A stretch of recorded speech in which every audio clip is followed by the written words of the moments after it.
myself Dr. Radhakishan. Today we are dealing with topic plaque modification technique for calcified lesions in coronary artery disease.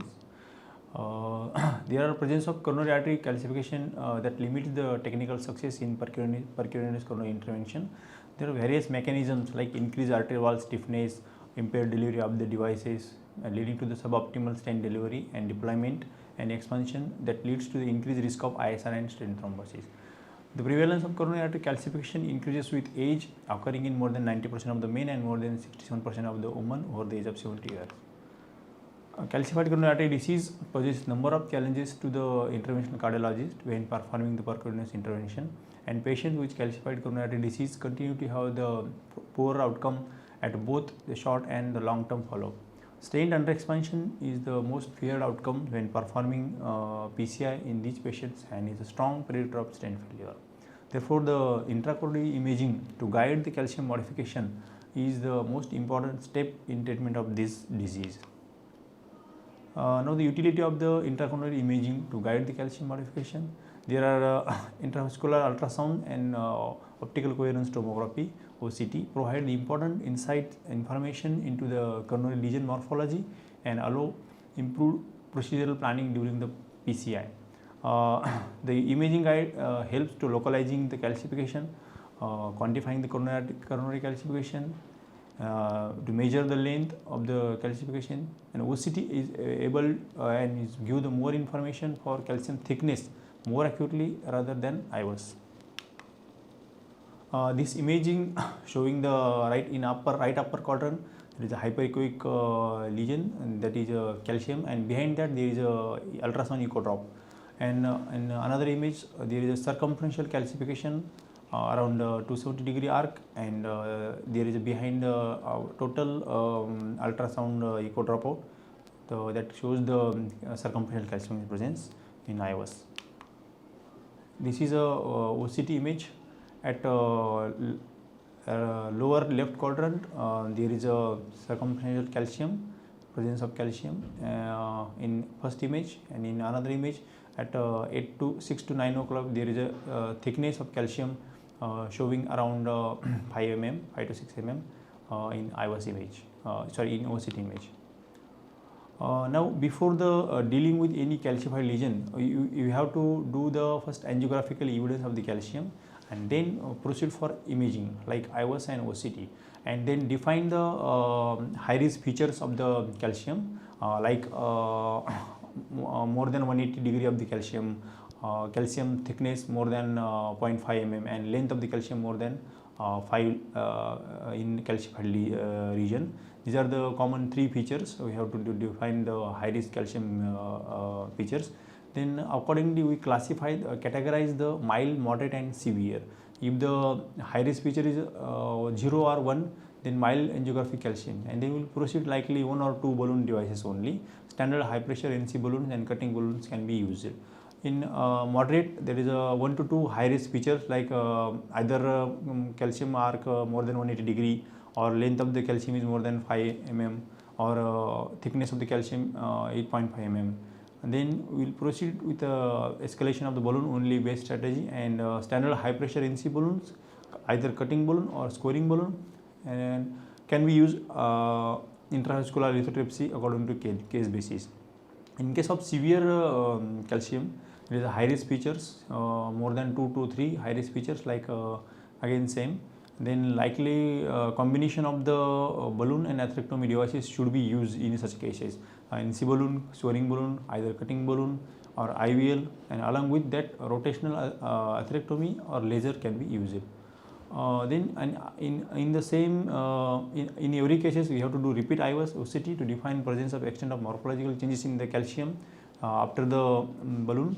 Then whether there is a need of escalation of the calcium modification strategy, or if no or limited change in calcium or lesion morphology, and then finally stent implantation and post PCI IVUS or OCT with appropriate post dilation as needed. Again, this is algorithm for treatment of calcified coronary lesion, same.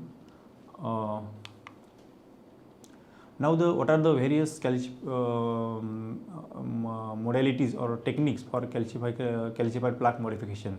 There are balloon based techniques and some atherectomy based techniques.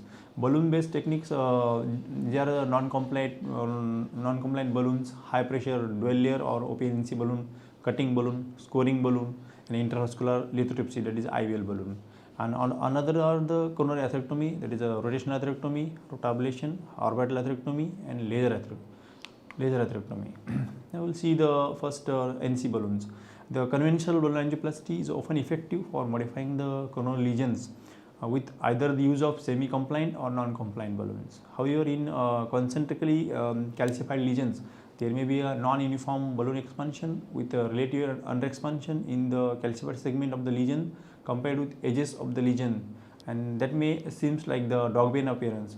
And this feature suggests there is an inadequate lesion preparation and also result in balloon rupture and vessel dissection and perforation.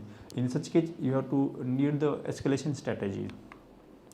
Another is a high pressure dual layer NC balloon. These are the super high pressure dual layer NC balloons such as OPNC balloon, provided having a very low profile, exert very high pressures, and pressure is exerted uniformly. Rated burst pressure is about 35 atmosphere, but can go up to 50 atmosphere. There are some data that showing the utility and success of these OPNC balloon.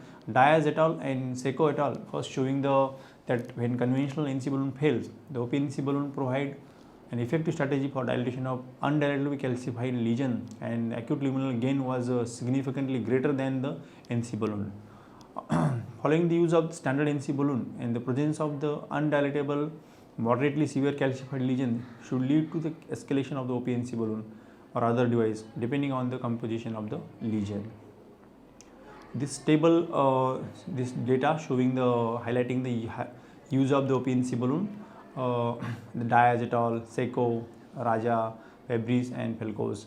The sample size ranging, these are sample size are very small, ranging from 8 to 91. Seco has used a larger sample size among these data, and average maximum balloon pressure is ranging from 30 to 40.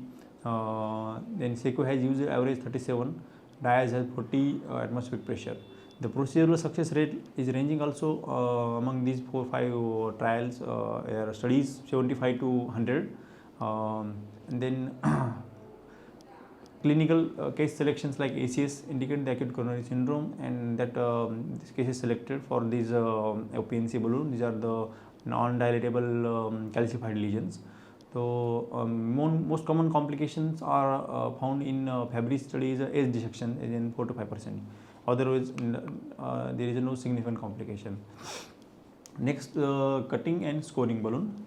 The cutting balloon, basically it has 3 to 4 microsurgical blades bonded longitudinally along its surface of the balloon and provide focused force at a low balloon inflation pressure, creating shallow incisions in calcified atherosclerotic plaque. The cutting balloon group had significantly reduced angiographic restenosis rate at a follow-up. There is one study, Ozaki et al. Conducted an early randomized trial of sample size in 500 of pre-dilatation with cutting balloon versus NC balloon in bare metal stent PCI. The post-procedure minimal stent area is and residual diameter stenosis were significantly improved with in case of cutting balloon arm in this study. This is this diagram showing the cutting balloon. These are the blades, the flextone atherectomy and ovarian atherectomy. The cutting balloon has approximately height of 0.05 inch, and these are the adhesive bonds. See, this is a atherectomy cutting height is about 120 micrometer. That cuts the intimal layer of the calcified lesions. Then the in lower diagram shows the balloon with atherectomy, that is a reduced crossing profile. Balloon has characteristic like reduced crossing profile, improved balloon flexibility and durability, and reduced lesion entry profile, and improved tip flexibility and visibility. These are the Wolverian balloons and cutting balloon. It has sizes available, number of brands available in size ranging from 2 to 4 millimeter, and which are the compatible for 6 fringe guide catheters, and which are cross or negotiable on conventional BMW wire or 0.14 guide wire, and other cavities. And balloon can be utilized with 1:1 balloon vessel sizing. Rotating the balloon followed by repeat inflation can increase the number of incision. Then advantage of this type of balloon is easy to use and compatible on conventional guide wires. Most common disadvantage is sufficient as monotherapy bulky profile. Because of bulky profile, it is not commonly used. In previously there are bulky profile, but now can be in various size available. And potential complications like perforation, dissection, slow flow, no reflow can be there. This is a OCT image, pre-stent OCT image showing the calcified nodules at left lower quadrant around 7 o'clock, encroaching on the vessel lumen. The minimal lumen area in this segment is around 3.5 millimeter square.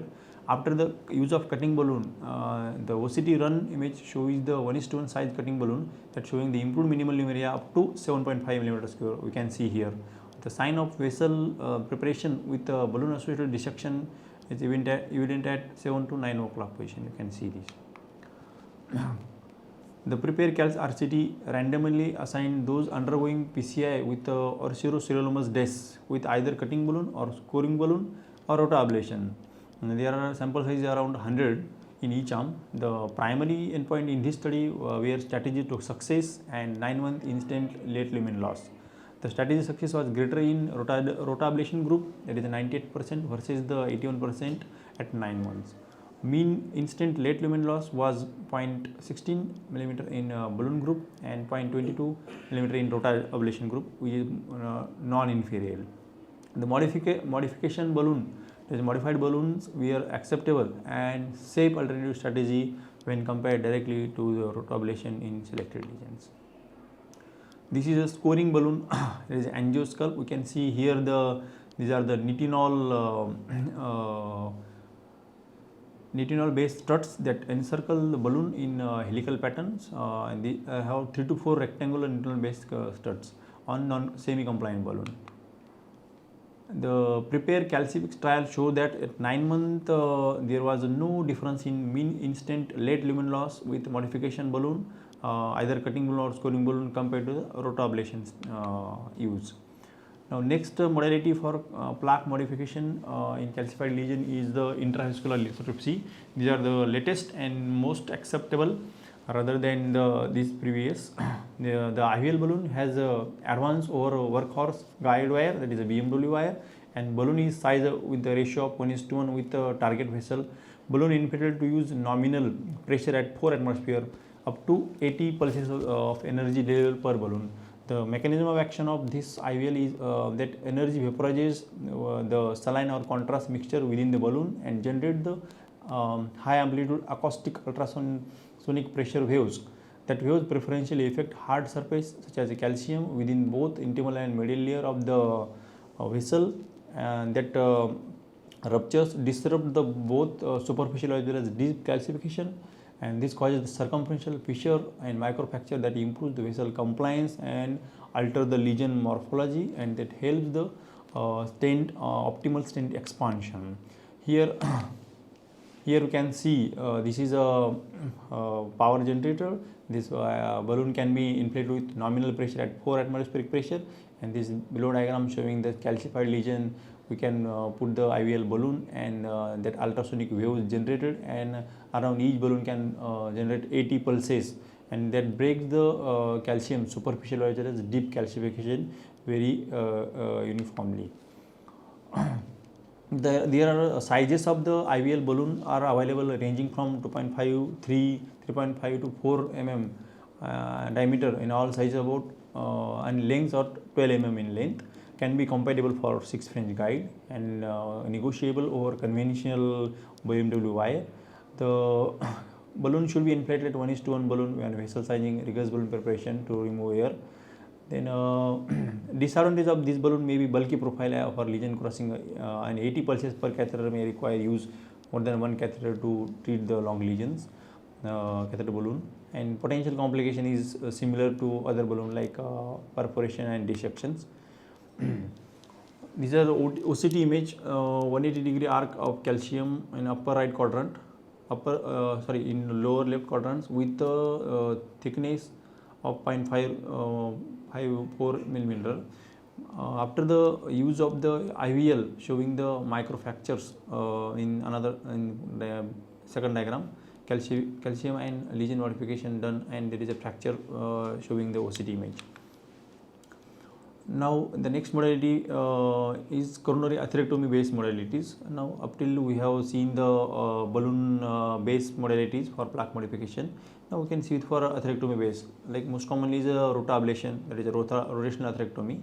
These are the diamond encrusted elliptical burr passed over the rotafloppy wire. It is of diameter 0.009 inch guide wire, and burr rotates at the speed of 1,40,000 to 2,20,000 with rotational per minute, and abrade the non-elastic fibrocalcified tissue into small particle of size less than 10 micrometer.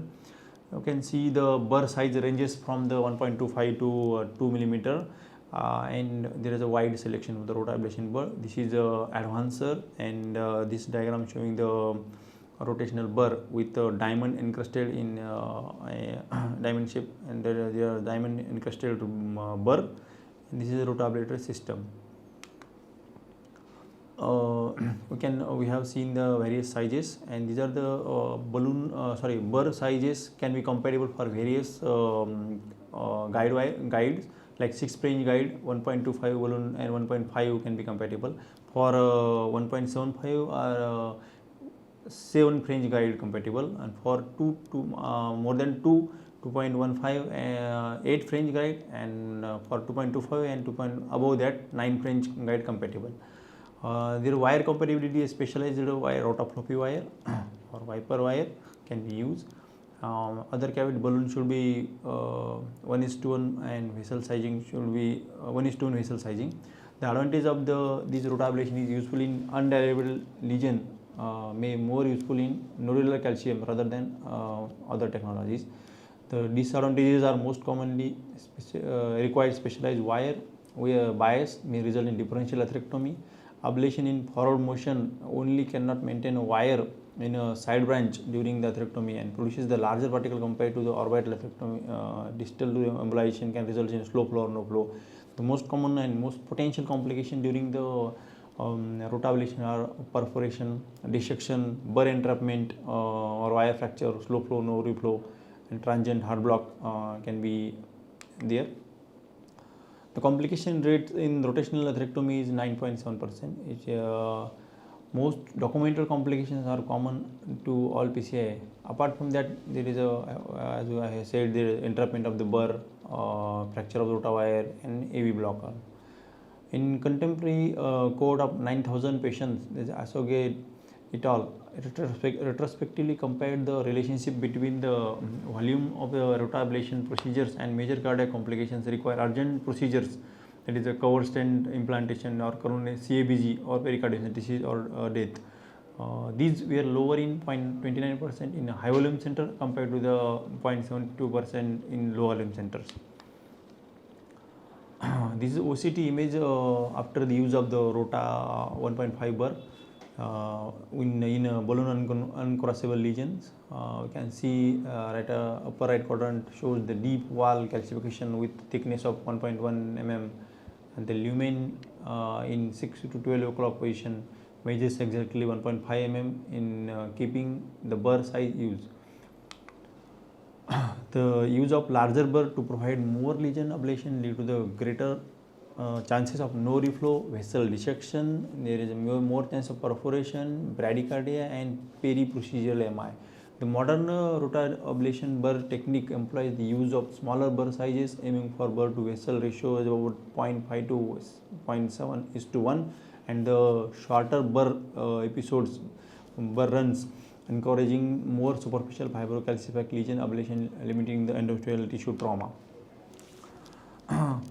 There are some studies that shows the results of the rotablation. Cobra study is sample size is 500. At 6 month follow-up, there is no difference in target vessel revascularization or with similar restenosis rate among balloon angioplasty versus rotablation.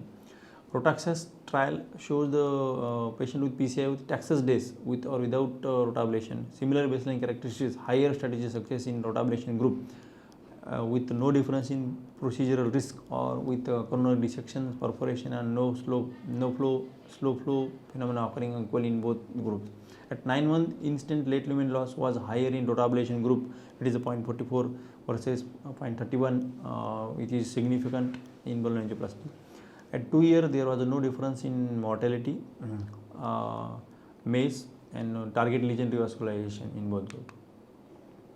Recent prepare calcific RCT, the use of rotablation compared with balloon based strategies, that is like cutting balloon, scoring balloon, was superior in strategy success and not associated with increased intraprocedural or periprocedural complication rates. This is a prospective studies examining the outcome in rotablation and orbital atherectomy. Rotablation, as we have seen, just Rotaxas study is a randomized controlled trial. At 9 months, in instant late lumen loss was 0.44 in rotablation versus 0.31 in balloon. Then mortality again 5% in rotablation and 5.8% in balloon technique. In the 2-year outcome, there is a MACE is more 29% versus 34% in balloon angioplasty. Death rates are 8.3% with a standard technique. Prepare Calc trial also shows there are 200 sample size, 100 in rotablation arm and 100 in modified balloon arm. The strategy success rate is 98% in rotablation group and 81% in modified balloon group. The dissection rate and perforation rates are 3 to 4% in rotablation group as compared to 7% in modified balloon groups and 2%. And slow flow, no flow are negligible in modified group as compared to 2% in rotablation group. Now the next modality is orbital atherectomy, burr with diamond coated crown that orbits in elliptical path within the artery. The use over specialized wire, there is a wiper wire of the diameter 0.014 and crowns of the orbital burr abrasive surface ablate the calcified lumen and produces the smaller particle of debris of size less than 2 micrometer and continuous blood flow through the artery during ablation hampers that is likely reduces the slow flow and no reflow, decrease the thermal injury during the procedure and avoid the need of TPI. This is advantage of the orbital atherectomy over the rota, because in rota ablation there is a blood can be continuously flow. The crown's orbital diameter expands readily with increasing centrifugal force, and that allows the operator to control the depth of the ablation by varying the speed of the burr, and this avoids the need to change the burr multiple times and increasing the procedural efficiency. Due to the elliptical mechanism of action, orbital atherectomy is contraindicated in vessel diameter less than 2.5 mm due to the increased risk of vessel perforation and dissection can be there.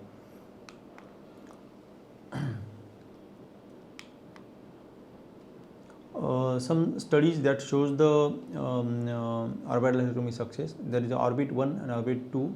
These are the prospective non-randomized multi-center study. In Orbit 1 there is a 50 sample, while in Orbit 2 there are 443 samples. The device success rate is 98%, procedural success is 94%, dissection is 12%, perforation is 2% cases, and in hospital MACE is 4%. While MACE at 1 year is and 30 days is 6% and 6 months is 80% in Orbit 1. In case of Orbit 2, the procedural success is 88%, which is less as compared to Orbit 1, and angiographic success is 91%. The severe dissection in cases of 2.3%, perforation is 0.9%, slow flow is 0.2%, and in hospital MACE is 9.8%.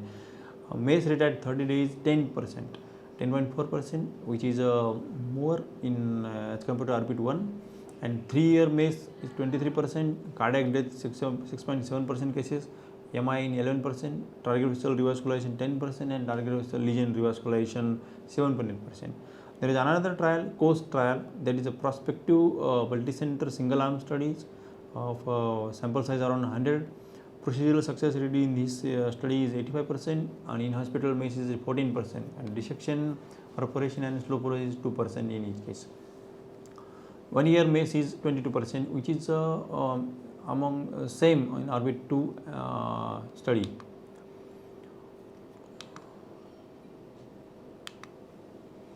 Now the last modality is for the plaque modification in calcified lesion is excimer laser coronary atherectomy.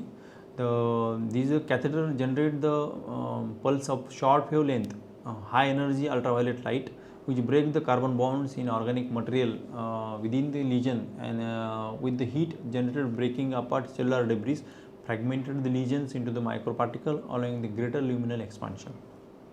The catheter size of the excimer laser is ranges from 0.9, 1.4, 1.7 and 2 mm, and is passed along the standard BMW wire. There is a workhorse wire. The catheter choice depending on the vessel diameter and also the consistency of the plaque. The 0.9 mm catheter is most commonly used and can be used in vessel of more than 2 mm diameter through the 6 French guide wire, which is more compatible. Usually in heavily calcified lesions because of the inconsistent delivery of the ultraviolet light energy in calcified lesion, potentially enhancing the vessel dissection. Excimer laser can be used safely with fibrocalcific disease, including the chronic total occlusions, recanalization, debulking of the native and vein graft disease, and in the presence of peristern calcification in case of ISR. While the routine use of laser, excimer laser atherectomy, there is use of saline infusion used to remove the both blood and contrast media from the vessel, which is more give the best result with blood-free medium. Both blood and iodinated contrast media contain non-aqueous cellular macromolecules such as a protein, which absorbs the majority of the delivered laser energy, creating the microbubble, and which forms at site of energy delivery, increasing the likelihood of intimal dissection. The use of saline permits the passage of high light from the catheter tip to the tissue without any interference, so no microbubbles are formed in this setting. Therefore, the saline flush and infusion technique is used safely to control the energy delivery and minimize the dissection risk in case of excimer laser. However, the use of laser with contrast media is performed in a specific situation to increase the energy delivery, such as in treatment of the underexpanded stent or heavily calcified lesions. These are the some these are the some common summary of the various calcified modification technique. We have already seen the cutting balloon, scoring balloon, high pressure OPNC balloon, rota, orbital laser and excimer laser and IVL. Limitations of these laser is operator and staff have to wear additional eye protection to prevent the retinal exposure from the ultraviolet light, and the equipment is expensive, particularly only used in sparingly for PCI cases, and laser is therefore a technique used in number of carefully selected clinical scenarios with image guidance aiding lesion identification. Due to cost, the excimer laser is as of now not commonly used.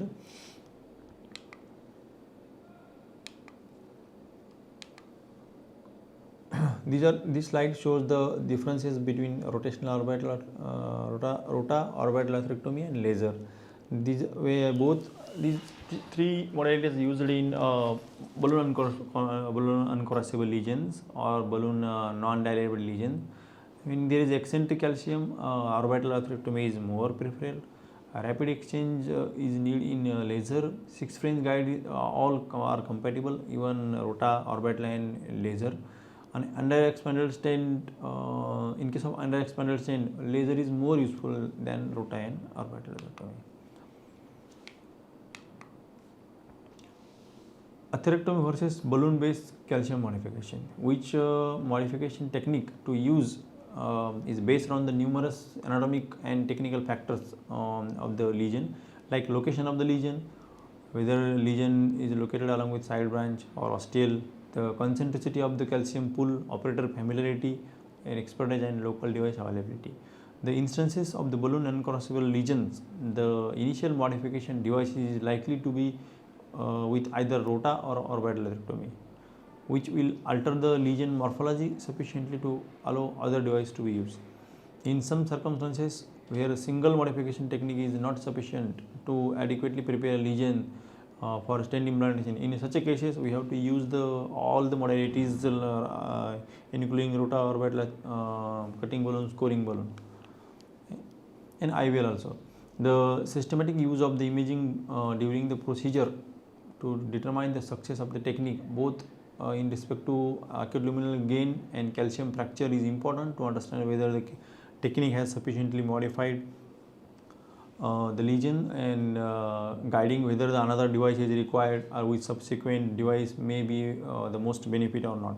In the lesion with more than 180-degree calcium arc, which allow initial passage of non-compliant balloon, but subsequently show the signs of unexpansion or dog bone appearance, in such a case escalation to another balloon based strategy would be advisable.